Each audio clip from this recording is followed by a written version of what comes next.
My name's Thomas Waddle. This is the Whisky Sour Hour, and we're back. And as all things start with when we return, we're joined by Calum Petrie. How you doing, my man? You all right? I'm good. Thank you very much for having me back on. It's all right. It's all right. Just the way it's fell. Obviously, paternity leave lasted a lot longer than I thought it was going to, and it just so happened to coincide with every game announcement that was happening. And we always do the shows in line with the kind of big ones. I think I underestimated just how big this was. I was saying before we went live, this was the first one probably since like maybe 2019. It felt like E3 proper. I think every show, whether or not you agree it was good or not, had highlights. And I wasn't really expecting anything from the Nintendo one. And the fact that you're coming away with a Zelda remake, you're just like, if that's a low point, you know what, we're actually doing all right. So, before we kind of obviously get into it, was going off on a tangent there. How have you been? What's been happening in your kind of echelon? Uh, it's just been kind of working, uh, been putting myself up a Switch 2 fairly recently, so I've been kind of exploring that and sticking back in my books and stuff. So just enjoying the media. As far as I'm aware, Switch has yet to adopt a trophy achievement kind of method. Is that still the case? I think I think I said that to you yesterday. Yeah, it's still not adopted. Just in case it had It's changed in the last 24 hours. no, it's something that it feels normal that every other, like Steam have it, PlayStation have it, Xbox have it. I don't know, just Nintendo seem to just be hanging in the fringes, saying that they're not going to be getting on that bandwagon. I think it's one of those ones that just adds a little bit of drive to do something. It might not even be like the developer's intention, but if you put an achievement in there to go and read all the options in the options menu, you're like, you know what, I'm going to do that. I don't know. You can guide a player based on them. I think since they were brought in, what was that? I mean, 2005. I mean, everybody you mentioned places that have them. I'm pretty sure YouTube has achievements for like how many videos you watch, and even the likes of like Google, the game store has it, you know, as well. And I think you actually get bonus points similar to the way Xbox does theirs, you know. So it's bizarre they've not done it. Apart from obviously that, did you catch any of the highlights? I know you were on holiday over the kind of weekend there. Was it just highlights you were catching, or did you manage to watch anything live? I did manage to watch the Xbox One from the airport. Had a wee bit of a delay, so that was managed to focus in and just watched it on double speed and caught up with it just in time for it finishing. So apart from that, no, the state of play, it's just been the highlights I've kind of watched and the Summer Game Fest. Saying that, the Summer Game Fest had like 38 games, so that just seems a bit too excessive.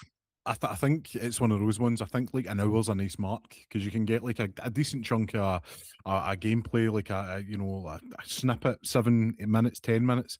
I think sometimes it can run a wee bit long, or sometimes they're just flung in together, and a lot of games get lost in the kind of shuffle. So, I 38 was excessive, but I think in years past it has been a boring show, I'll be honest. I think some of the announcements this year, which we'll get into, obviously, I think this has been a bumper year. Like, I think there's a lot of things coming out within, hopefully, the calendar year.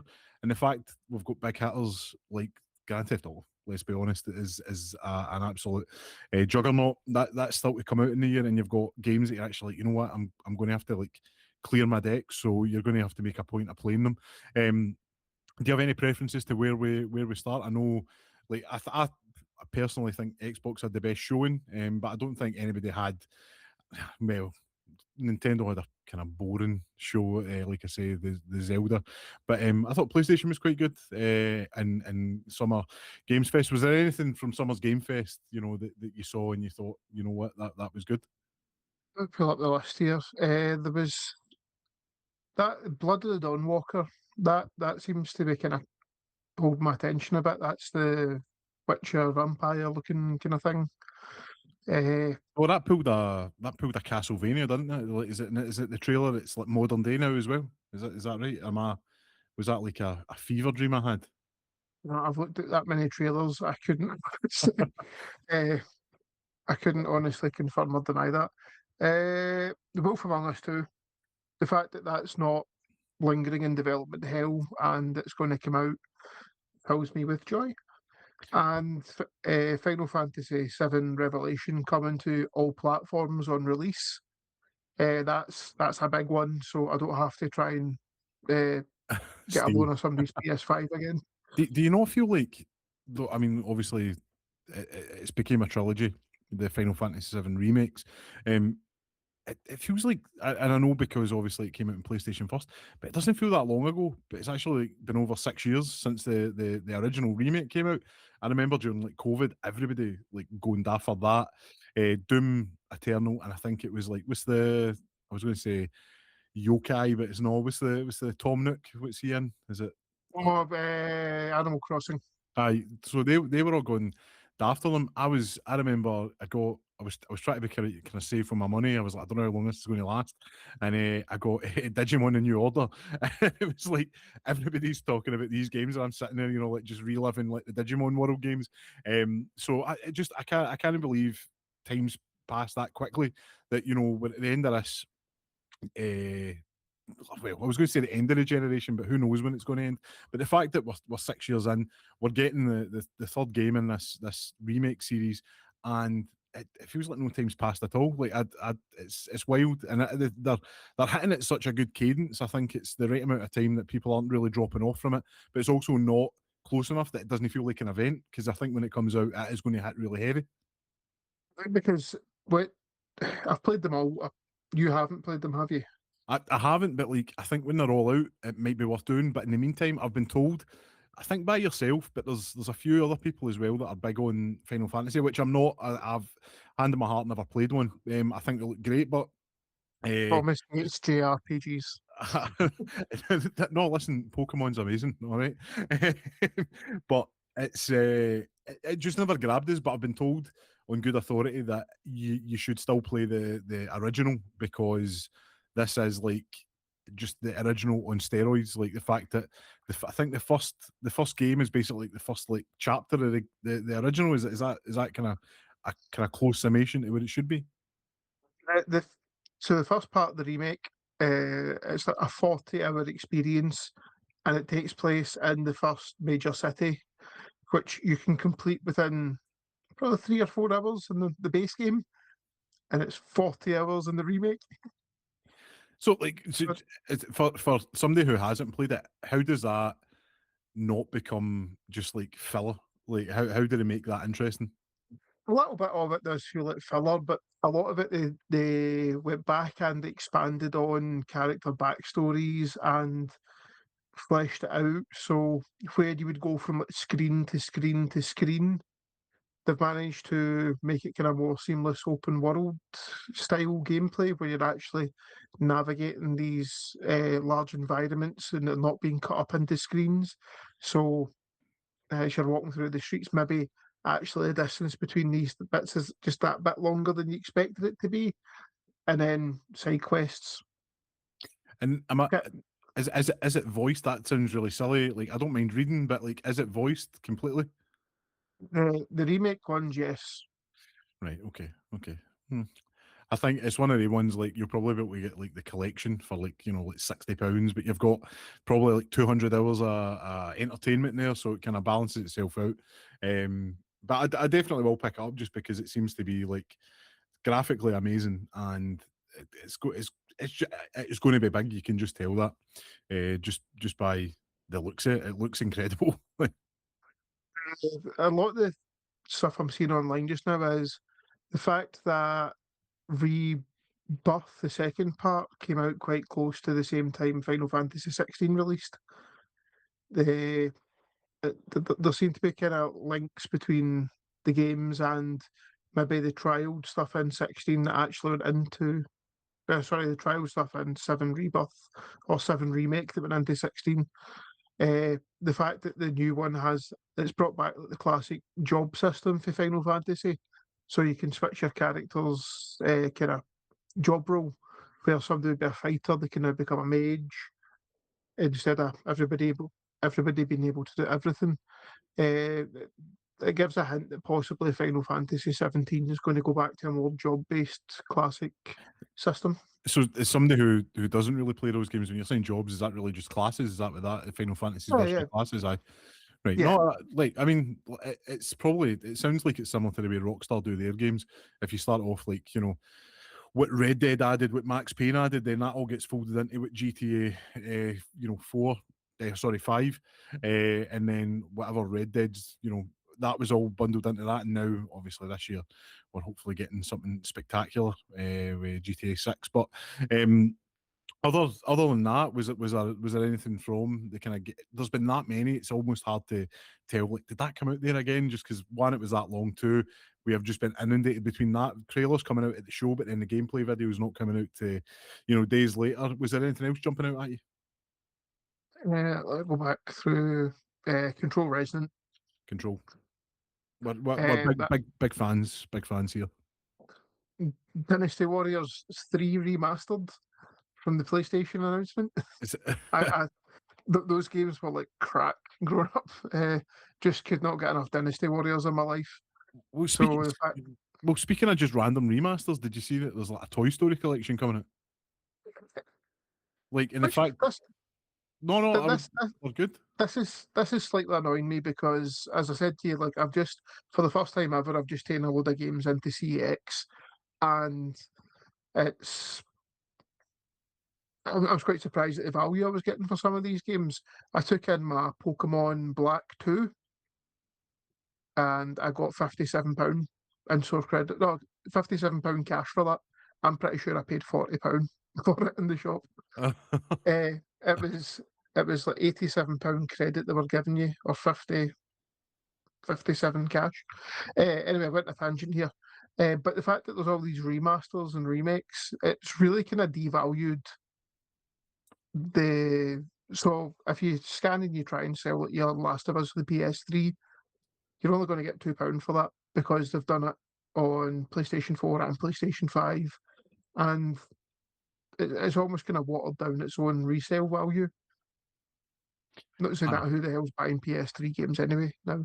No, I get what you're saying. Because I mean, I think Nintendo are the kings at that because they will hold off a game for, as long as they can. I mean, the fact that you can't play like every Pokemon game on your Switch, which I think's a system seller, is crazy. And it's always a big thing when what is it? They're on Gen 3. Well, I'm telling that's a lie. I think Gen 1 and 2 were on 3DS, but with that closing, I think Gen 3 is the only way to play them now. I think you could stick like a tenner on them, will work it, and people will buy that. So um I think it's crazy, but they're keeping the value. That's why, like, your Pokemon, and that's a ridiculous price. I think I've got Heart Gold in the box with a Pokewalker somewhere, and I think you're probably looking at like £150 for that, which is that's obscene. But It's your GTA 6 right there. I know, or a decent pair of shoes, perhaps, but like maybe that's going a bit too far. But yeah, no, you'd obviously mentioned some games there that you kind of went over. Wolf Among Us 2. Do you do you think it's going to be as good as the first one? Like, just I'm worried just because it's been so long. At this point, I'm not getting my hopes up for it being as good as the first one. Uh, Go in with low expectations, and you're not really going to be disappointed. Go in with low expectations, and it's pretty easy to be surprised. Well, that's a fair point. Plus, as well, maybe to soften the blow a little bit, if it isn't good, which again, I have no reason to think it wouldn't be, but just pessimism sneaks in. The fact we're getting a remaster of the original game, and it actually does look really crispy. Like, I like it. It's more detailed. The people were like, "Oh, they've just turned the brightness up." They haven't. There's a lot more to it. The shadows and lines look amazing, and I think that's coming out later on this year, which is pretty exciting. You're maybe in that blast radius of GTA 6, but it is kind of what it is. For me, the kind of biggest one, and I was surprised we actually got gameplay of it purely just because there was these screenshots put out and it was all saying pre-alpha, which is pretty early on in the development stage. You had Alien Isolation 2 coming out. Again, another kind of long gestating sequel. I can't believe we're actually getting it. The original game in my opinion, was torpedoed by one review, and one review specifically, which was IGN's. Probably the biggest.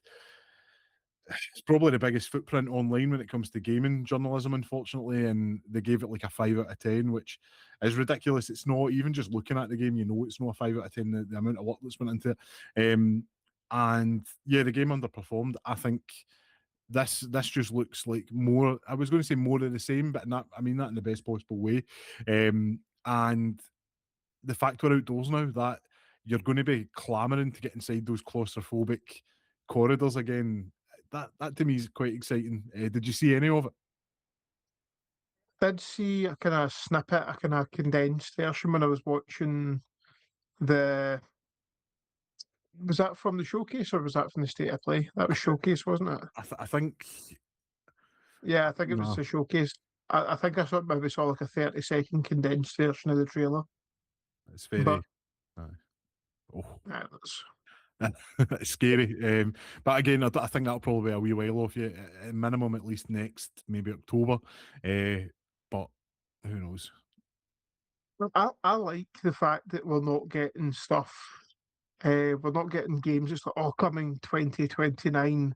Like everything, the Xbox gets slated for that years ago, and everything now seems to be it's either coming out this year or next year. Hmm. You're not getting your expectations up too high. The fact that Bethesda even announced they were doing an Elder Scrolls before they started on Starfield was the worst decision ever because all people get now is, has it been cancelled? That takes a long ass time to make one of those games really buggy. I know, I know. It's that you need that kind of friendly jank that's in them, and that takes a lot of skill to get that in there. I mean, we could go through like literally every kind of announcement. I think they closed the show. For my notes here on Resident Evil, I'm saying that like I didn't watch it, I did, but there's been that many, it's difficult to see. New Resident Evil Veronica, which, so am I right in saying that, because I grew up with, I think Veronica was on Dreamcast, and then I think Code Veronica X came to PlayStation, I PlayStation. believe. Yeah, so it's like I'm always thinking it's Code Veronica X, but yeah, it's listen. I'm going to say a remake, but these games are that Capcom are doing almost on an annual basis now with Resident Evil. Is, you know, they're groundbreaking with how they do it. Again, on par with the Final Fantasies. Have you played any of the remakes? I was going to say remasters, but the remakes of the games. I started playing Resident Evil 2 the other day. I bought it. I can't even remember when I bought it. It's probably in a Halloween sale like 2 or 3 years ago. And I had that kind of, I just completed Final Fantasy 16, came off the bat. I had kind of game paralysis. And I just wanted something totally removed from what I'd been doing. So I booted that up and was very impressed with it. I know, and the fact is that came out like what, 7 years ago, 7 8 years ago. It's crazy just how amazing it's held up. You've got 3, 4, and now obviously Veronica. I mean, I think if you're a Resident Evil fan or even just a Capcom fan, you're eating well. You know, everything they seem to touch now is gold. The kind of other one for me, just when I was looking there, and it was, we weren't really shown much apart from the fact that you got a small trailer and the developer announced, but the TMNT, The Last Ronin, made by Platinum Games, that to me is like a match made in heaven. I'm no the biggest kind of action game kind of guy. I like my DMCs, but I know Platinum are just like the boys when it comes to that. Is that something that, apart from obviously the game, have you read or know anything about the kind of comics that came in it? I've not read the full thing. I was reading it and I think I got to the point where it reveals which turtle it is. So I think that's like the kind of halfway point. Very dark, like very mature for Ninja Turtles. I think it's the best way to go. I think Platinum right people to do some crazy fast actioned revenge story. Ah, If yeah. anybody like if people don't know the story, it's the fact that the turtles have been killed off bar one, but they're using all the different weapons, so you don't actually know what turtle it is that's remained. Aye, it's I think when you grow up with something, and it's a bit cliche, especially you grew up in the mid 2000s, everything was having that kind of grimdark rejuvenation since like Batman Begins came out, and I think that's really is the kind of one that kicked it off. After that, you had like James Bond, and then like there was just like games coming. It was like a Bomberman that was a serious like like post-apocalyptic version of it. So the fact is, like sometimes they are a bit tired, but the Ninja Turtles really hasn't had that. You've had like darker adaptations, and by darker I mean literally a lot of the time the colours are just a bit darker. Some of the TV shows and stuff. So yeah, no, totally on board with what they're cooking there, especially it being Platinum Games. I think it was Platinum that done Vanquish, the kind of one where you slide on your knees. I think it was You them. keep talking, I'll look it up. No, it's just that one always sticks in my mind because it felt amazing for all. It's not my favorite game. It felt amazing when you were actually playing it. Like the controls are so fluid. So if they can I'm getting the thumbs up there. So it was Platinum that done Vanquish, which is an underrated gem in my opinion. Aye, so if we can get that level of fluidity and just yeah, I'm on board with that. Obviously, we'd mentioned Nintendo have recently had a kind of games conference.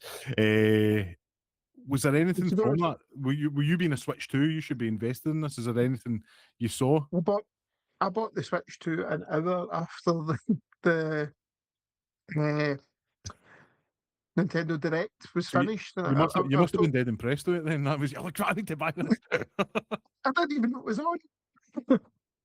Uh, but yeah, I've seen kind of a lot of stuff from the Nintendo. I've watched about half of it, and it was really not catered to a worldwide audience. That Direct, it was much more focusing on their kind of Japanese audience, and they opened the game with Rhythm Heaven Groove, which is a rhythm action game, and it looked crap.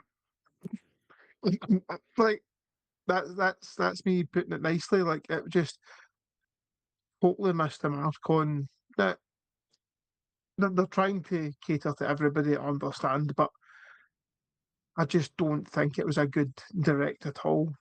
And even probably the only game it might have GTA a bit concerned is the fact that Ocarina of Time Remastered is coming out this year, which is a game that is they've been crying for a remake for God knows how long. The amount of times people make Unreal 5 demos of it, and it was like a 20-second trailer, and it's coming out this year. I was speaking to a good friend, Kyle. I'll have to give you a wee shout out there today, and he's a big Nintendo fan, big Zelda fan, and he made a really good point. He was saying, well, my words were, "Are you excited about?" He was a very much of the opinion Zelda's a kind of, and I'm going to say the word because I've been ripping it this week, and then I realised it's actually in the bio of the podcast. But Zelda's a very much like graphical vibes kind of game. I know obviously the gameplay is highly thought of. I'm not the biggest fan of it, but the you can look at a Zelda game and you know what it is. So the best example is like Wind Waker. Like at the time, you're like, this is a massive deviation from what we know, and it actually turns out to be the most timeless art style you've got. You could put that on now, and if it's running at 4K 60, you wouldn't know that it was made 23, 24 years ago. You're right with what you're saying, and that was my point about especially the N64 games. Either charming, but those blown up on like TVs nowadays, minimum a 55-inch, it doesn't look great. I think it's probably crying out for it. He was of the opinion that it shouldn't be touched and it's sacred. I mean, it's a classic for a reason, but I think you mentioned the Unreal 5 demos that people make. It needs a wee bit of TLC, I think. And I'm sure. Listen, I'm sure whoever they get to do it. I don't recall if they mentioned who was developing it, but yeah, I'm sure they'll be fine with it and well looked after. Are you? I mean, I'm assuming you've played. I had which apparently is quite sought after. I've got this is Legend of Zelda collection, and I think it came out with like Wind Waker. and it's got like Majora's Mask, a couple of Oh, the the original Master ones. Collection. Is that what it's called? It was in GameCube, but it's an absolute glitchy mess. You can't actually play the games on it. It doesn't save them and stuff like that. So, I've got that. So I've played them enough. I've real fond memories of Majora's Mask playing it at a friend's house, and the time mechanic was really interesting, although stressful. What have you had any kind of run-ins with the series itself? Yeah, I'm a big fan of the series. I probably came to Ocarina of Time a bit late. Like I bought a pal's N64 off him when he was trying to get money for a PS2. So I think I just got a paper run, saved up, bought his N64, played the living hell out of Ocarina of Time. It was it was very much like a generational game. I can still remember like, the different parts of the map and like what you do in what order, and like maybe going in, but if they just keep it a 1-to-1 remake, then you're going to be blazing through this game in no time probably. But if they slip in some extra kind of puzzles and uh, it'll be good. But if you didn't see the Ocarina of Time remaster coming at some point, then you've not been paying attention because they remade Twilight Princess. They did a remaster of Wind Waker. They've done a remaster of Skyward Sword, which I finally got round to playing. It was balls. Sorry, but I just really didn't like that game. It was the most unfun Zelda game I've ever played in my life. They've even went back and done Link's Awakening, which was the Game Boy game. Is But that is that the one that's a whale? There's a giant whale in it. Is that right? but then you've got they did the Twilight Princess HD remaster on Wii U, and because that kind of flopped, and then when they brought out the Switch, they were just like, no, that was a Wii U game.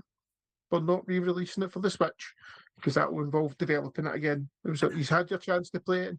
It was just kind of this is my ball and I'm taking it home with me kind of thing, where they were sitting on money and they decided no, but we're going to spite these and not re-release it for a console that's massively selling. Like, we are single-handedly keeping the reseller market in business here, boys. No, so listen, Nintendo or Nintendo, they're going to play by their own rules. I'm sure they'll be absolutely fine. Just never really done anything for me. There isn't many. It's a massive blind spot for me. I've mentioned in the past, mentioned earlier in the podcast. Pokemon was like the only real Nintendo kind of franchise I had. I never had like, what Never Mario. a Mario Kart. No, never.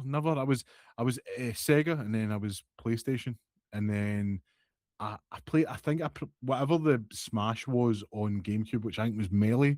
Is that right? I think. I can't stand Smash. I don't. Mate, that's the only one I played, and I just remember there was a guy for. I was going to say Wipeout, but it's no. Is it Captain Falcon or something? He's called.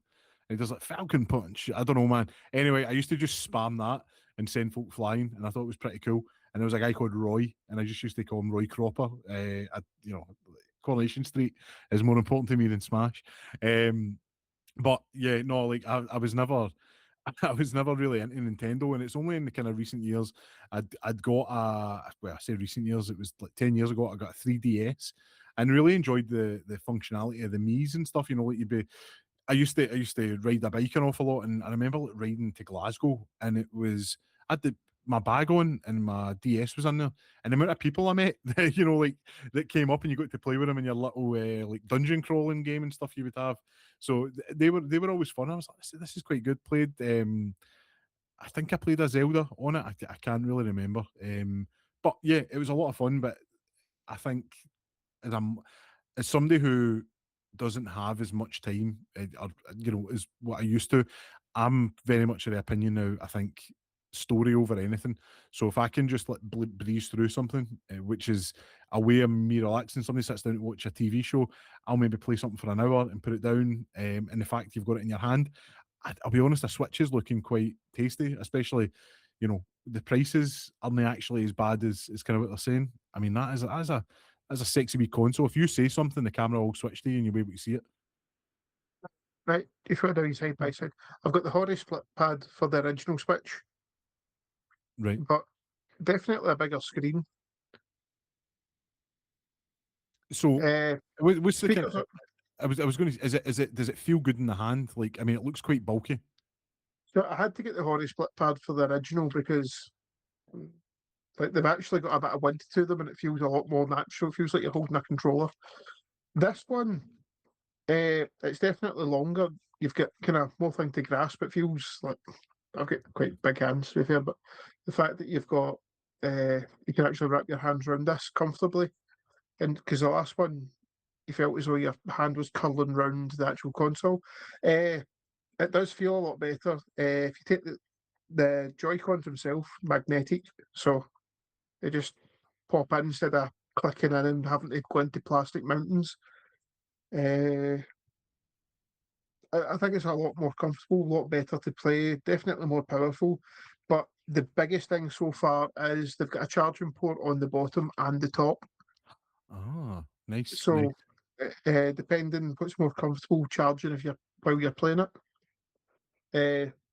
Because if the charging port was only on the bottom before, so if you're sitting in bed or something playing it, then you've got the charging cable sticking into your chest while you're holding it. First Aye. world problems, Thomas. First Yeah, world problems. mate, I know. It's one of the ones. It's like it's just the idea of being able to pick it up. I mean, I've been trying to look at things on my phone. So, like, if the wee man's in, he's kind of side by side or his crib in the living room or something, and you're like, you know what, like. I don't want to put the big telly on and do all that, but like if I could get something on my phone, and I've kind of thought about, do I do emulation? But I'm honestly terrible at that.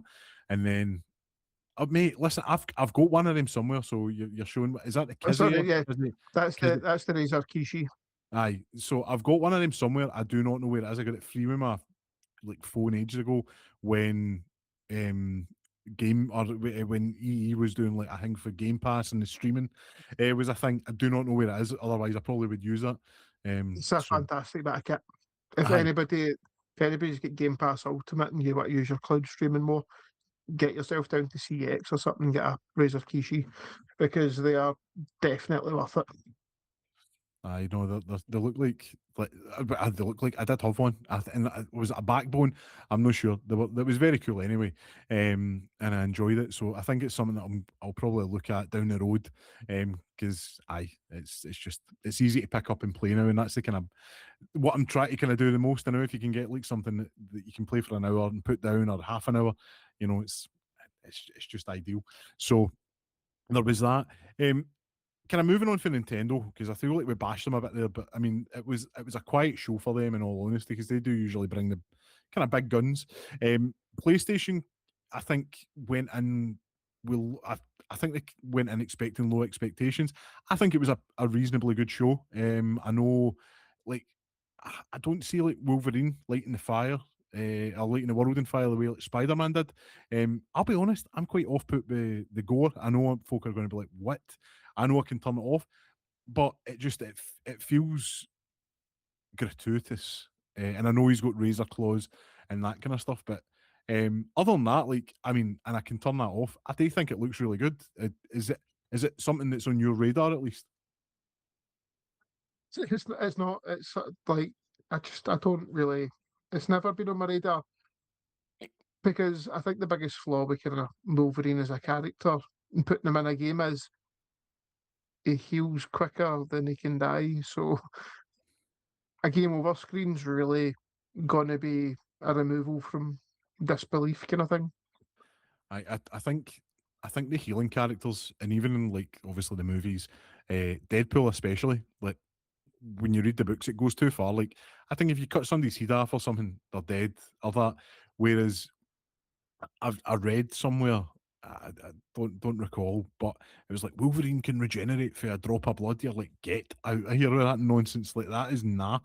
There's no tension there, and that's how I think even with the likes of the kind of more recent like Superman movie and that, it's like you can take a beating, and you're like, actually, you know what? He could probably die if he get battered enough. So, you do see a bit in the gameplay where it's like you're battered square to heel, and it looks cool. But the fact that the clothes heel now, I'm not somebody that wants Wolverine run about Starkers, you know what I mean? Like, but I think it's weird how that doesn't end the amount of blood that's on him and then it just disappears.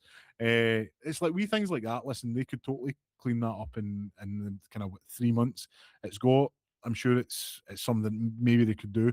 But listen, I think it looks quite good. I'm still not sure, and I've not looked into it. Is it part of the Spider-Man games, or is it just made by the same people? Like, is it in the same universe? Because are the X-Men in it? Like, what is going on? It's weird. I think if Insomniac's doing both, then they should be in the same universe to some degree. But I think the cool thing, although I'm saying I'm not really interested in the game of that, I did kind of like how Jean Grey's going to be in it as well. Yeah, So yeah. it does mix it up ever so slightly in the fact that there's always a love story kind of going on with them two. So I wonder if that means like they've not announced it, but Cyclops is going to be in it at some point as well. And You've got room to grow. I think I'll need to look into it. I would imagine that maybe the formation of the X-Men is happening or something. But I'm sure in the Spider-Man game there is, like, when you can do the landmark tokens or whatever it's called, you can take pictures of like kind of Easter eggs, like Daredevil's like, lawyer firm, Murdoch and Foggy Nelson. I'm sure that there's something about Charles Xavier, so maybe there is, or maybe I'm lying, and maybe I'm just wishing that was in there. So, um, once that had kind of passed, one thing that is strange, I think it's weird how the opened and closed the show with two like action hack and slashes almost. Um, God of War Luffy, which I wasn't, I wasn't expecting it. I am huge on the God of War games. Love it. Was not expecting this, and the fact it picks up exactly where the original story starts, the possibilities there are endless for wee crossover and heartstring pulls. When you go back and play the original game, I'm sure they'll weave it in naturally. Have you played any of the God of War games, the more recent ones, the Norse duology? so I started playing God of War 2016. 18, That 2018. was it 2018? Sorry, 2018. It was Doom 2016. That's what I keep getting up. So the 2018 one, I was playing that. I've managed to get a few hours into it. I'm back into the boat and kind of going around the big lake, solving puzzles. Uh, it's good. It's good. I think you need to get to the point where you get a character who joins you. I don't want to say too much. I know it's been like 9 year, 8 year, but I think it does kind of open up dramatically at that point. I'll be honest, I platinumed it. I loved it. It's one of those games. I think once it gets its hooks in you, you care about the characters. I was over the moon when Ragnarok came out, and I finished it, but I've not went back and like 100% of it yet. Laufey, I think, looks amazing, and the fact it's the afterlife of the gods. Just the fact is, you know, God of War is about killing gods, and I imagine that some of the slain gods maybe turn up, and maybe you interact with them, which is quite exciting. And the fact, like, we've had two full games. I imagine that the arc of this game will go all the way through Ragnarok. I'm quite excited. Did you watch any of the I think it was 20 minutes it went on for. It was quite substantial. I didn't. I've not had a chance to watch the full thing yet. I did see the clip of the original God of War creator watching the trailer Uh, and then just slated it. Dave Jaffe is he's it's old man yelling at cloud. You know what I mean? Like, I used to think he Yeah, was quite cool, man. I used to like listen to his podcast, and then I'd it's as many things, you just drop something like, and you think, "Oh, I'll come back to that later." And I had just seen this bearded guy. And I was like, "Who's that?" And I was like, "Fuck, it's Dave Chaffee," and he's just greeting. Listen, it's one of those things. Corey Balrog took, and the original trilogy and the spin-off games that came are all like great to amazing. I think what Corey Balrog did by maturing the series is it, it took it to the next level. It took it into like the stratosphere. Um, I think he just needs to calm himself down and go for there. So I do think I do like how they could have just created a new character, like somebody else. It was another brooding, pissed off character. And it didn't have to be Kratos, but it was the selling power of Kratos, and then there was a way to kind of work his story in. As I say, I've not completed the game yet, so there will be kind of more to come, and I'm sure that everything you're saying, I will stick with it because oh no, I've 100%. enjoyed it so far. But adapting the story and making it work with Kratos is a very clever thing. And I feel these people, if you know somebody in the gaming industry by name, hopefully Sam Lake doesn't fall into this category, but usually 9 times out of 10, they're about so long that they become the villain. Like you get your Randy Pitchfords, you get your oh Christ, who was the Gears of War guy? Cliff Basinski, boy, Cliffy B, Ah, baby. like Cliffy B. Like all these people have just became like notoriety filled rather than praised now. Like they've just been about that long that Randy Pitchford needs to step away from the Borderlands franchise and give it to somebody else that can do a God of War Ragnarok with it. Aye, something needs to be kind of done there. Yeah, just to kind of final thoughts on that. No, like PlayStation, I think had it was like a solid showing, and I think if they'd been in the space they were over the last like 2 or 3 years, I don't think anybody would have complained. I think it's the fact that for nearly like a year and a half, there's not really been any like big hitters. I know you've had the likes of Ghosts of Yoti. That to me did not move the needle for anybody. And I mean, I'm not saying I'm chronically online, but like I do look at like news and articles, and I do look at the likes of Twitter, which be that as it may. Nobody seemed to be speaking about it. It was bizarre. It was almost like the novelty had wore off immediately from that. I think between that and Assassin's Creed Shadows, although not what I want for an Assassin's Creed game, it seemed to scratch the itch for that kind of Japanese setting that everybody was clamoring for. I think it's probably stole a bit of the kind of gleam there. So I think PlayStation were in a weird spot, which they're probably not used to for the last generation or the last two generations, where they're in control, almost cruise control. And I think they sleptwalked into this. And I think the games, like as I say, they started strong and finished like really strong. I'm excited for them. We'll see what happens. Laufey seems like it's quite far along in development. Like the fact that it was shown 20 minutes gameplay, that to me indicates you're probably going to get that in the next like year and a half. That's pretty exciting. I totally agree. I do just honourable mention the fact that they're doing another Stuntman game. Aye, with actual films. That's amazing. uh, that's all I had to add. That is all. So yeah, no, PlayStation, as I say, I think if you were going to rate it, you would maybe give it like a 6.57 out of 10. Not bad in any sense of the word, but just know where you're wanting to be if you're wanting to like get the foot on somebody's throat. Who we're going to go to now?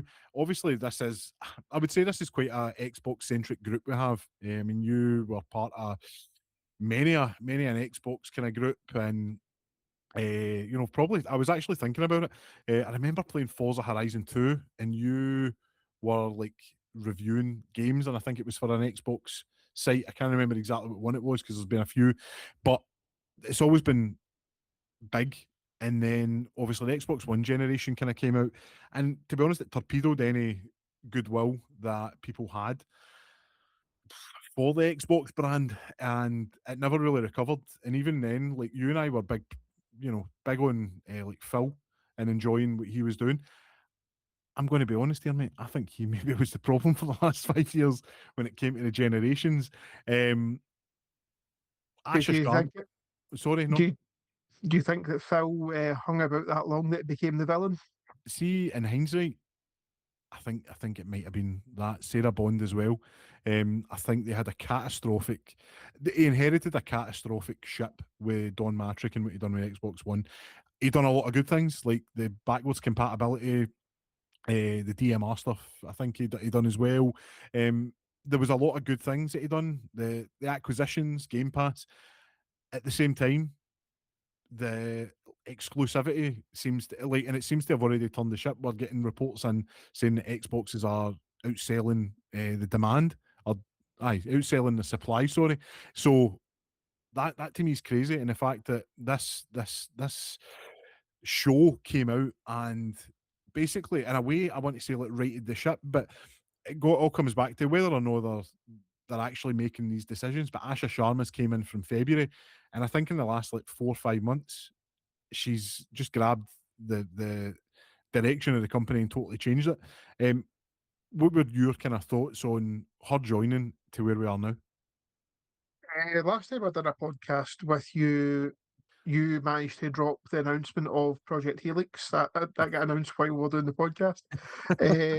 No, her big thing is she has came in, and whether it's her specifically or if it's like the team behind her, they're listening to what people want. Like the people are wanting a reason to have the Xbox. So let's do a 180. Like it's probably No, pissed off 360, mate. some, I'm kidding. but the fact that they've done the 180 Years of War, ED is now back to being a console exclusive. Clockwork Revolution. Is it Revolution? Clockwork Revolution? Clockwork Revolution, yeah, yeah, yeah. That's console exclusive. Unfortunately, stuff like your Fable, your Halo, uh, I think all they're probably too far in. I think they've sold their games on them being multi-platform. I was speaking to another good friend today, Greg, who is very much like PlayStation, and you know we rib one another about it. But the thing is, I've got a PlayStation as well. I could buy these games on them if I really wanted to, but I've spent too long in the ecosystem of Xbox to really feel like that has to be my number one like console, and then I'll play like all the PlayStation games, obviously in PlayStation. And the big thing for us back in the day, and you and I were very much in agreement when it came to it was undermining the value of these brands. Like Halo's huge, Gears of War's huge, Forza's huge. I think they've sold these games on being multi-platform. I think if they hadn't been announced already as coming to PlayStation, I think it would be knocked in the head and it wouldn't went ahead. I think Halo will be the one and done. It's basically just a tester. Like there you go. Look, this is what Halo is. Please buy an Xbox and we'll see what happens. one thing I'm no disappointed with Halo going multi-platform is those servers will be multiplayer focused. Like, have you tried to play multiplayer Infinite? It's No, it's tragic. It's tragic trying to get a game on it sometimes. Like even Halo 5 kind of died at a death, and you're sometimes waiting like 4 or 5 minutes to get a game. Like back in the Halo 3 days, oh like you'd be straight into a lobby like 10 seconds after hitting the button. So Halo was very much always about the online multiplayer side of it. Don't get me wrong, campaigns are phenomenal, yeah. but Its legs are there. I mean, I think people that it's weird. It's like the art style's almost totally changed, but it looks like a totally different game. And I've seen people talking about like the minimalism. I don't think folk realise and you take for granted just how big the maps are. Like when you were playing the original Halo, like they were so dense. Like I would love to see like a map of like the Silent Cartographer, which is like the iconic map. I know people talk about Halo, but for me, Silent Cartographer was the one that you basically got dropped in at the beginning, and I used to just mess about. You know, you would have your warthogs and start driving out in the middle of the ocean. But it was minimalist, but it was because the game had so much to process at the time. The console had so much to process. Now you're getting to see that really, really crisp art direction. I think at Halo, I was going to say 343, but it's Halo Studios now. I think they're nailing it, and it's exciting. And mate, it's like a month away. Like you know, at the time of recording, I think we're 5 weeks before launch, straight to Game Pass. You'll be able to play it, and like you said, you're going to have a massive amount of people being able to play it, which is incredible. I'm excited. Like I'm never, although I've just kind of banged on about it. I'm never usually the person that goes on and does the online PvP, apart from Halo. Now it doesn't mean I'm any good at it, but it's kind of nice to kind of sharpen your abilities on it because then you go back to the campaign and you feel like you're a bit sharper, you play a bit better, because you've been forged in the toxicity of the Xbox chat rooms. Well, that's one thing you were saying. Obviously, it's not just the original game, but there's actually it's 3 extra levels where you play as. I was going to say Major Johnson. I think that's his name is. It's not going to say Admiral. It's no, but Johnson. Anyway, could be interesting. I don't know what it's going to be. I'd seen Brutes are in it, which is cool. I mean, they're just. It's one of those ones. It's when you do like a remake, like we'll talk about it with Gears. It's like almost like you can't have things that came after the first game because blah blah blah. But the reality is, like that's just a small snapshot of a massive war. So like they might have not had like brutes or brute shots on that area. So yeah, listen, it's a nitpick, I suppose, but it's exciting anyway. But taking it back to the beginning, obviously, the show opened with a pretty jaw dropping 7 minute demo of Gears E-Day. That to me is the new standard when it comes to graphics. That was incredible, and I think there was all the chat years ago about the Coalition being the best developer with Unreal 5, and they were actually showing people how to use it. I think this is testament to just how good they are with it. I mean, I was blown away, and it's no often you can do that. The original Gears done it back in the day in standard definition. Yeah, it was amazing playing it. The fidelity's unreal. What were your thoughts? If you've saw the trailer now, I know you're no huge in Gears. What was your thoughts on it? Looked very impressive. When Gears 4 and 5 came out, I was a bit of a naysayer. When I remember going down to EGX, and I was like, do we really need this? Like the story was kind of nicely wrapped up. And then I got my hands on, and you played like the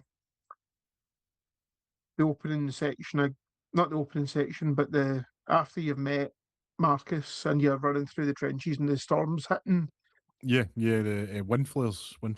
Yeah, you were running through that, and I was like, okay, no, this is Gears. I quite like this. This is fun. Uh, but watching the E-Day, the one thing that really made my jaw drop was, did he just jump? For me, it was like at first I was like, no, like the roadie run to me is one of the most iconic things. He's actually running, but I'm like, I don't care. Like I am so ready to be back. You mentioned obviously 4 and 5. I personally love them, but I remember playing multiplayer or co-op. Sorry, I remember playing multiplayer with you because I just kept running about doing the Marcus Phoenix impression. I'm not doing it, but because I sent you that video of Oh, Marcus Phoenix sure. reacting. God damn on you. So I remember playing that. I remember specifically doing, I think it was co-op with you, and I'll be honest, the first 2 chapters of Gears 4 are pretty poor when you're fighting DBs, which are like a robot. You fight them for maybe the first kind of 3 or 4 hours of the game, and it picks up immediately after that when like the monsters start coming out the kind of closets and stuff, which is cool.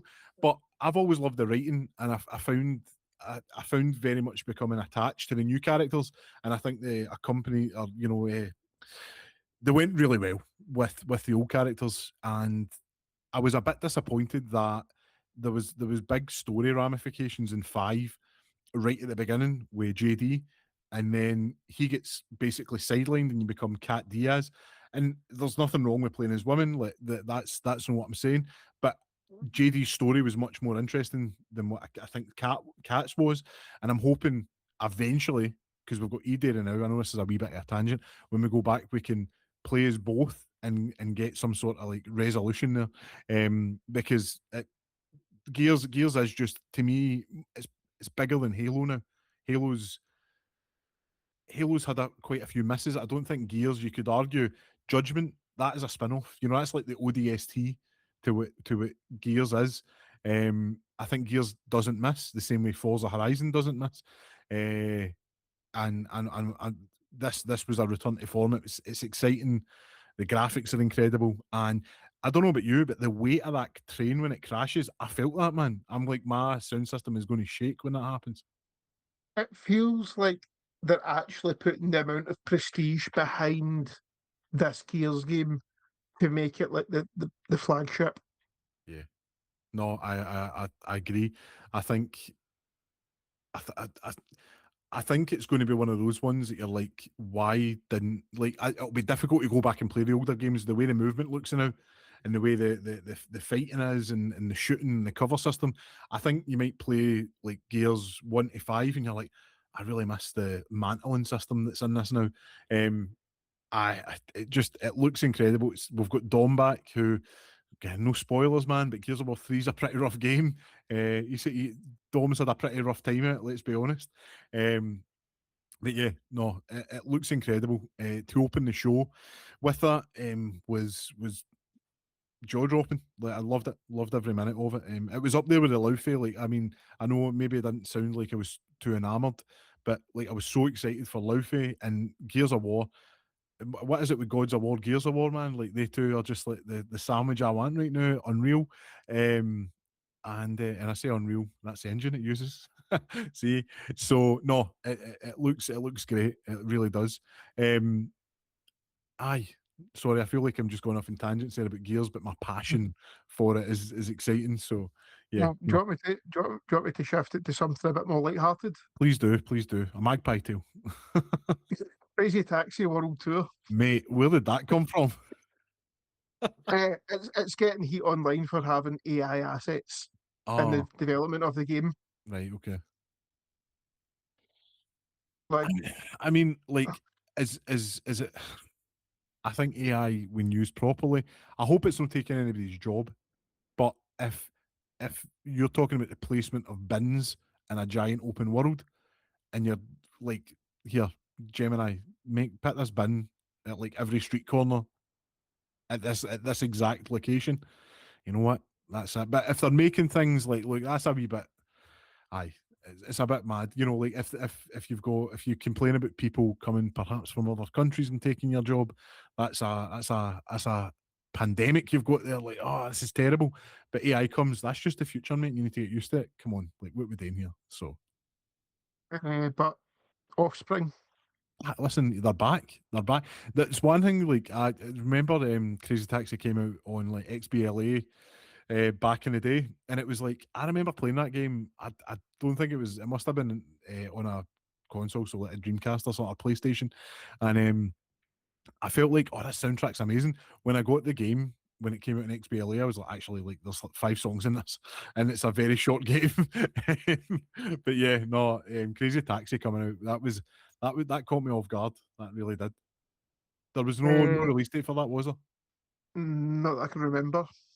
You've got DLC coming out for.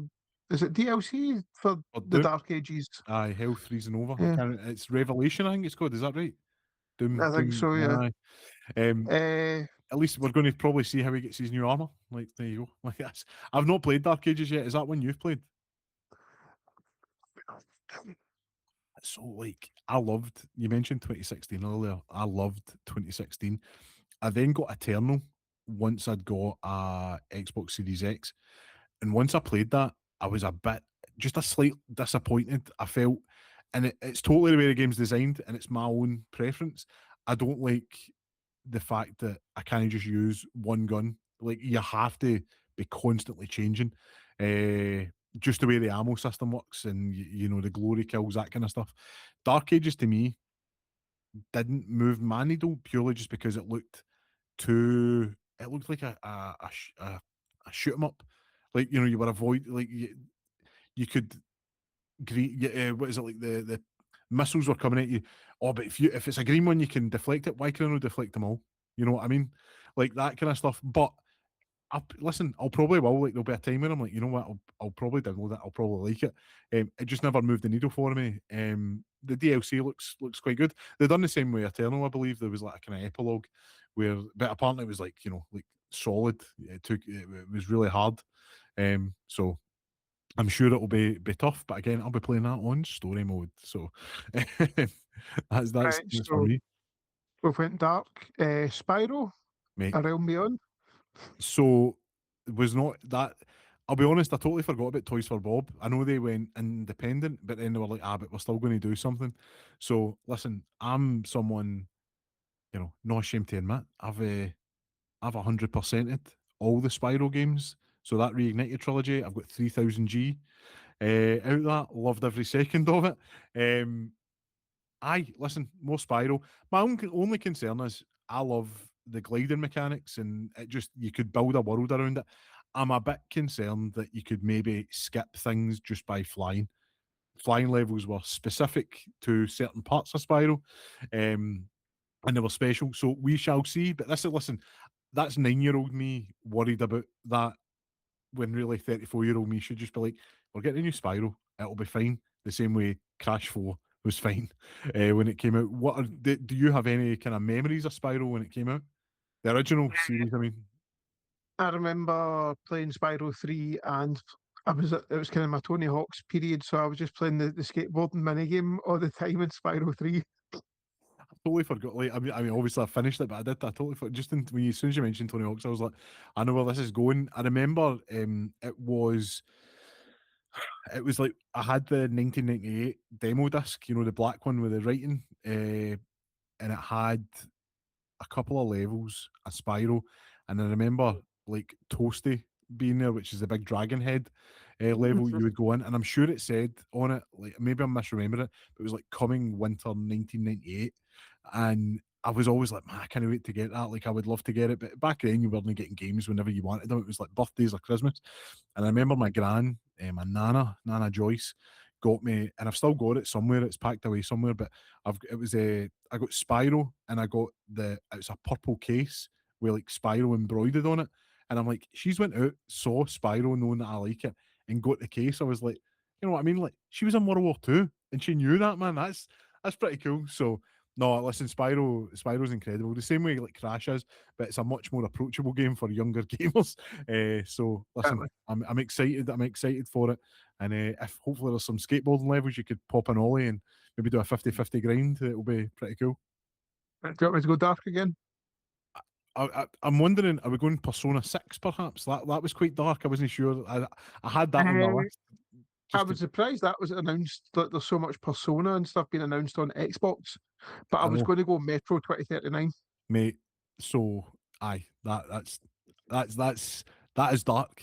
Probably like I think we'd spoke about this. I'd started playing like trilogies for whatever reason last year.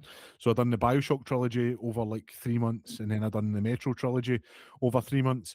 And there's some pretty like shocking side content in that I was a bit taken aback by. There's certain things that you can totally miss, but if you walked into a room, you could maybe stop something from happening to somebody. And I was a bit like, I had to like kind of put the game down and be like, Jesus Christ, this is dark. Yeah, it looks really dark, and I'm all for it, and I'll be there. Metro games, are you up to date with them? Have you played?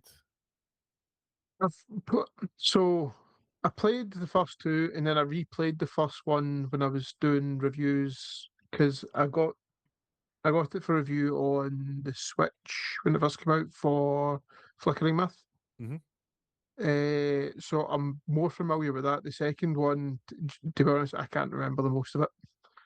I think to me that the first one, I remember like I'd got to a point and I stopped playing it, and then it was like I think I had the first one, and then it was like, say it was games for gold or something like that, but then there was like the collection for like £6 or £7, which is ridiculous. You know what I mean? Yeah, that's a It's deal, always going for that cheap. mate. It's wild. So I re-downloaded it, and I was just like, right, you know what, we're going to get through this, because I know it's similar to Fallout. It's a bit janky, especially the original one. Um, got to the point where I was, and then I think I cheesed it through an area. Like, I managed to just like slip by undetected, and see, after that, like I fell in love with it. The second game is it's pretty great. There's like a character in it. You're just like, I cannot wait to kill you. Like, I cannot wait to kill you. And then Exodus is like, it's huge. Like, it's like big open areas. The first area where you're in the Volga is incredible. And there's like so many different ways you can attack things and do things. It was brilliant. Have you played that one on the train? So I didn't review it. I played it at EGX, and then I interviewed the developer. Uh, but that was purely because the guy I'd slipped the other press pass to was gushing over the game. So I was like, "Do you want to go interview them?" He's like, "I can't." But yeah, this guy writes for the website. Just walking through the press area, and he's just like, "This is mental." Then, but it's one of these ones I keep seeing going on offer for like £6, and I'm like, I know that's a safe gamble for £6. Aye, 100%. It's one of the ones as well. It's like I mean, you feel like you're going on a like, journey with it because there's that many different biomes. It's great, and there's so much depth. Like I'm usually no one for like missable achievements or missable things, but the fact is, if it makes the world feel huge. The Aurora, the train you're on, has so much character. The characters have so much character. It's great. Although some of the accents are a bit grating. Like if I was, like a Russian guy, I'd be pretty annoyed at like how kind of hokey the voices are. The same way if somebody's doing like a really poor Scottish accent, it's like RDM. Like it's all you hear all the way through it. But yeah, no, loved it, loved it. Really looking forward to that one. Did that have a release date? Was that February? I think it was moved to February because I thought that and Fable coming out very close to one another. Fable's 23rd of February. Senua, not talk about that yet. So It potentially didn't. I just thought September and February. The upcoming is wild. So just with why the is games. nothing released in October, Thomas? Well, here's the thing, right? Godzilla is releasing then. And I think Toy Story as well. I mentioned it earlier, but there's a Toy Story remaster of games coming out with like Bugs Life randomly slipped in. I'll be honest, Bugs Life's the one I'm most excited for, man. That was good. So, yeah, no, like there's a little game called GTA 6 coming out, and everybody's like getting out of the way. It's like the big kid going to the top of the diving board and going to cannonball. And you're just like, move, everybody out. So If we danced about Fable long enough, do we I, speak about Fable? I think we have, and in the meantime, since the the story trailer came out, which is incredible, there has been a 30-minute gameplay demo put up that to me is that's it. I don't need to see anymore. I'm there. Like that is me. I'm happy. Um, what are your thoughts? Like just go town. Right. I've not actually watched that 30-minute game. I sent it to you, but I was starting a night shift last night. I've had about 3 people messaging me already today that don't play consoles, that are just like, Fable looks like it slaps. Uh, that that trailer alone, phenomenal. Like, just saw such a darker side to the game that we've not seen from any of the content since, uh, and definitely hinted more at what the actual story is going to be within the game. I'm From the first announcement I was in, like, you don't have to sell me in a Fable game. Like, don't threaten me with a good time. It's such a like part of me growing up in my and like teens, early 20s. Even like I'll always boot up a Fable game and play it. They're just phenomenal. And as much as I was kind of wary of another developer picking it up, personally, I would have wanted Rare to pick it up, but Playground Games have gave me no reason to doubt them from what we've seen. I think when they done Forza 4, which was set in the UK, that to me was like, you know what, if they're going to do this, which I think it was announced maybe like a year or two after Forza 4 came out, I was like, you know what, they get it. It sounds silly, but there's like little things that I mean, the weather's one thing, but like I was going to say, I'm sure there'll be a snowy area perhaps, and Forza 4 had seasons. When it was winter, there was like frost and ice in the ground, and give it kind of that survival mode in the back of your mind. If you're doing 100 miles an hour down the road and you see the roads looking like this in real life, you'd be like, Jesus Christ. You get that same feeling. They have the weather down to a T.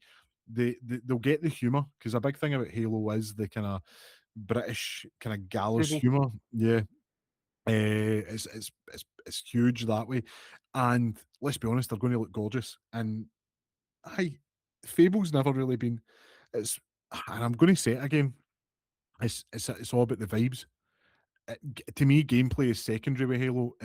Sorry, Fable, and I think I think they've nailed it. The gameplay, when you go and watch it, it looks amazing. It looks like something Rockstar's done with the social system in it. Like I can't describe how excited I am to buy a pub and give a beggar a job. That is going to like make my day. So where you've got the kind of gears is getting pushed as the big flagship just now. Hopefully, Fable becomes the big adventure series again. Like we've been like how long is it since Fable 3 released? Do you Like we've really want to, been do you really want to know? It'll be in December. Sorry, let me try that again. In October of this year, it'll be 16 years. I Mate, it's wild. wasn't ready for that, Thomas. I know, I know. I think. Sorry, maybe that was the last mailing. I think we maybe had like was there Fable, the original one, got a remaster. I think on the 360. I think. Did I think that was possibly before Fable 3? No, no. I think it came out after it because Fable 2 was You're 2008. gonna make me look this up. I'm going to make you look it up. And if I'm right, I'll get an orphans off you. But So Fable 3 was May the 20th, 2011. Fable Okay, 3 was so 2011. yep. Was it not 2010? No. No. Oh no. I remember they had all the DLC for it, which was, like not whole island and stuff. That was quite. It was weird, like how it set up a future game. And I remember at the time playing it, just thinking, "Oh man, this is going to be ages away." And now we're, like years and years removed from it. But no, there was there was a remaster of Fable, mate. I'm Fable, telling you, right, Fable Anniversary, like Fable Anniversary 2014 must be. I'm telling you right now, 2014. Xbox 360 Fable. It came out October 26th, 2010. I knew I was right. So, aye, it's been a long time, really. I mean, like 12 years if you're talking about the last kind of Fable release. Although we did get that weird one. Remember it was like the Heroes, Fable Heroes or something it was called. Remember that? Well, was that the one? It was like the It was the Dungeon puppets. Master. Yeah, yeah. Oh, are you meaning Fable Legends. Legends? Aye, aye, That that was was the that one. was cancelled. I know that's what I'm saying. Like I've purposefully kept it in my file, like on my Xbox, because I'm like, I quite liked it. Like I enjoyed it. It was like not what I wanted for a Fable game, but it had the vibes, man. I've got the art book for it. They released an art book before the game was even released. That's The mad. game get cancelled. I know. You can get the soundtrack on Spotify. Listen to it; it's phenomenal. I wonder if they'll go back and use assets from that. Perhaps, like they'll take ideas from it. Because there'll be things that we never saw, because it was the early access, wasn't it? Um, after watching that last trailer, so one of the characters for Fable Legends was very much the suave kind of duelist character. I wonder if the kind of drunkard, the guy from the Heroes Guild, is that character.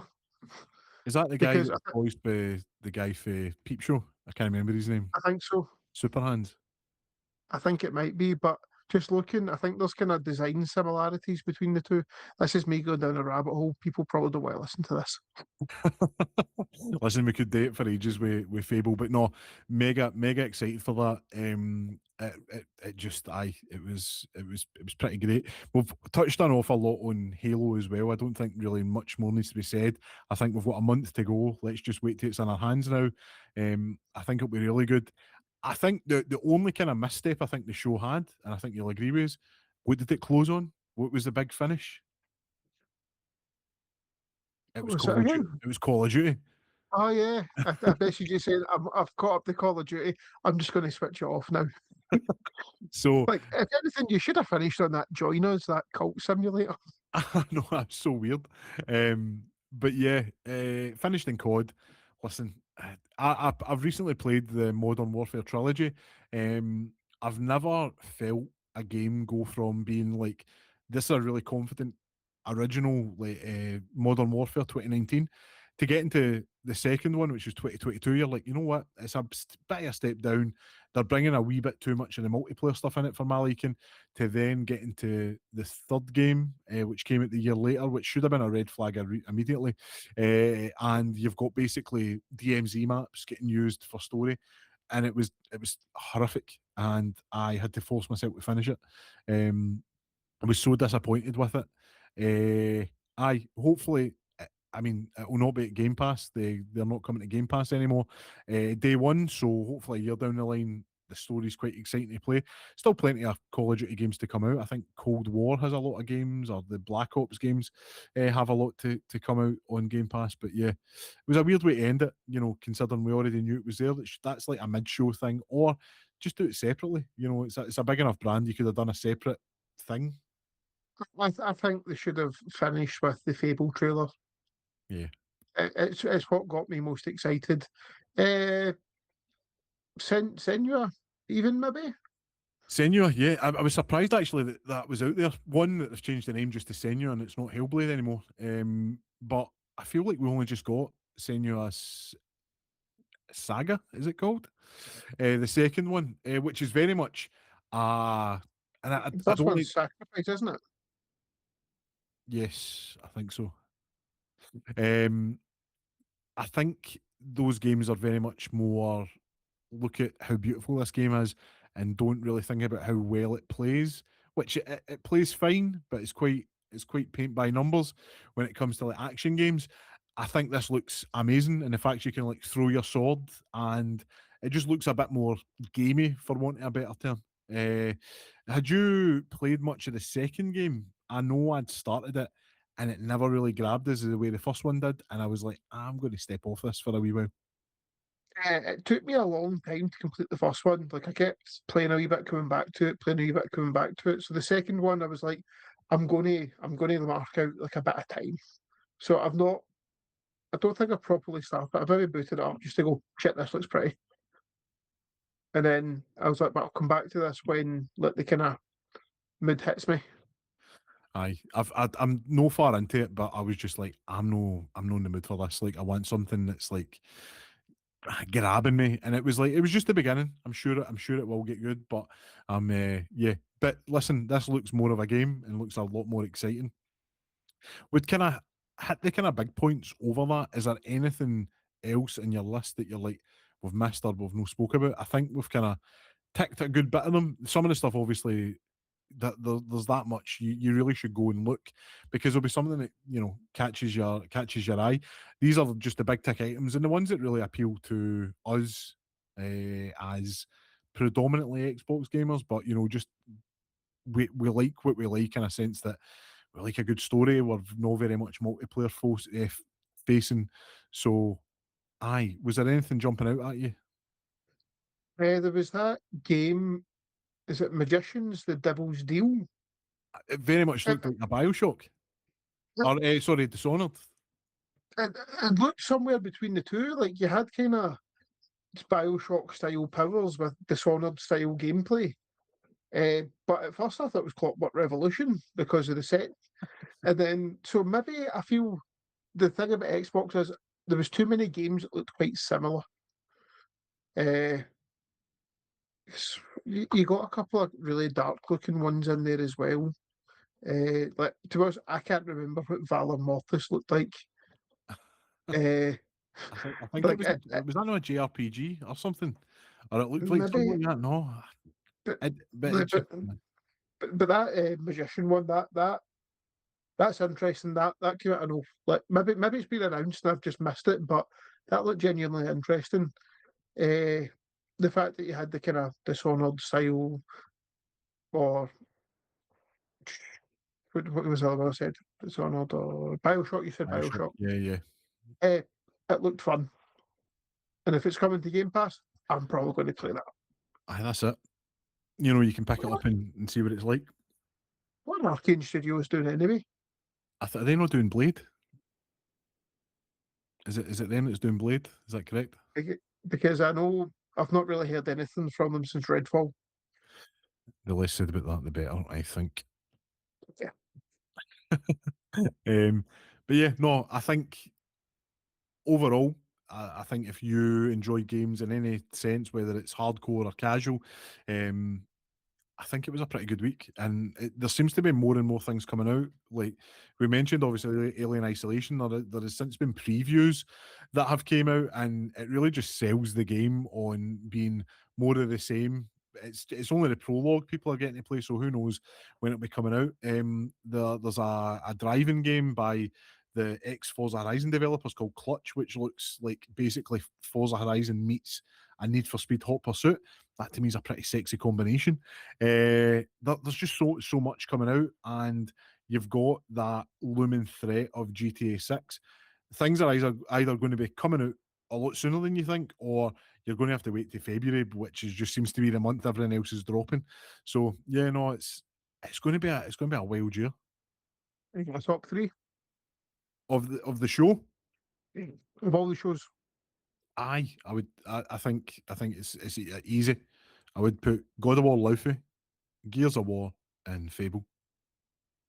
I don't think we saw enough Resident Evil really. It was a cool trailer, but I don't know much about. Is it going to be third person or is it going to stay in first person? I'm not sure. Um, Final Fantasy. Look, that'll make the top of somebody's list. I just haven't played them. I think it looks great. There was some stuff that was just, it was like a vibes trailer, a piece that lets you know what the game is like. So like the TMNT potentially could be, a top six game, a top three game, sorry, next year. But no, for me, it's Laufey, God of War Laufey, Gears of War Ede, and I'll say Fable. What about yourself? Among Us 2. Sorry, what? The Wolf Among Us 2. Ah, yes. I will put Final Fantasy 7 Hmm. and Fable. That's a pretty good mix. I think it's indicative of just how well Fables went over the fact it's in both our lists. That's aye. If you'd have said a year ago that we would be having a conversation where, like, the predominant show would have been the Xbox show, you would have been like, nah, you're no right. When everything's on Xbox was at its height, it's crazy how far we've came. It was either the last time I was on or the time before. Like, I think we were both really down on Xbox, which says a lot if both of us are thinking the place was in trouble. But over the last 6 months, there's definitely been a kind of turn. Yeah, even just little things like the achievements being updated, like the pop-ups, just to be a bit more kind of character, a bit more excitement with them. Obviously, you said you've got a Switch 2. Is there a roadmap of what you're looking to play for the rest of the year? I mean, we're pretty much clear on what's coming out when, but things can change. You might go back and play older games now because you've got like the Switch. Sometimes, I mean, the Zelda. I was going to say Breath of the Wild, but the whatever the new one's called, which is Tears of the escaping me, Kingdom. Tears of the Kingdom. Probably playing that in a Switch original wouldn't have been the best thing to do. Whereas now you've got the power of the Switch 2, it probably runs at its max. What is the roadmap for you coming up? The downside to the Switch 2 is that if I want to play the all singing dancing edition of Tears of the Kingdom, because I did play it in the Switch, didn't mind it, but it definitely felt like an expansion of Breath of the Wild because it's the same map. You have to pay £8 to get the Switch 2 upgrade. I can see you shaking your head. Ocarina of Time. That's the big Switch game. Like, I'm so, the fact that that was announced like, just before I got the Switch 2, that was almost kind of like a sign that I made the right decision. Uh, I, so I've tried to play Persona 5 before, been really down on it, but I'm going to get it for the Switch. Switch 2. I bought it earlier, sorry, and maybe having that freedom to kind of pick it up and play it and not just have to dedicate like sit down time to it. I can maybe take it to work and play like a wee half hour in my break or whatever. Uh, as far as actual first party Nintendo games go, it's probably just the Zeldas that I'm interested in the Switch. They have like the online pass. Will you go back and look at some of the like N64, maybe Super Nintendo NES games? Like, is there anything there? Possibly, but the guy at work that has a Switch 2 said that if you sign up to it's only like £30 for the year for the edition, the expansion pass, you get the Switch 2 upgrades for some of the games for free anyway. Oh, well, that's quite good. But no, I never got it for the original Switch, but I'm tempted because there's a good back catalogue of games there. Yeah, no, absolutely, man. I think you've got plenty to kind of look forward to. Um, Callum, it's always a pleasure. I know I've had like an extended paternity leave there, but it's been good to get back into the swing of things. And again, as always, really appreciate you coming on. It was a wild kind of week there with reviews and just gaming news. So thanks for kind of taking time out your busy schedule to come on and do this for us, mate. Rogelio, thank you. I enjoyed doing this. Thank you very much. No, no bother at all. Well, like I'm going to have to go back over this because it's been a while. But if you want to get in contact with the show, it's contact at thewhiskeysourhour.com. You can follow us on Facebook, Instagram, on YouTube. Hit us a wee subscribe. It always helps, and it just helps get us out there if you share or post likes in the shows and videos. We're on all major streaming platforms, and aye, it's been a lot of fun. So thanks for joining in to the first show in 9 weeks. I can't believe it, but we've survived it, and we're only going to get better. And yeah, thanks for being here. I've been Thomas Waddle. That was Calum Petrie. This was the Whisky Sour Hour. Cheers.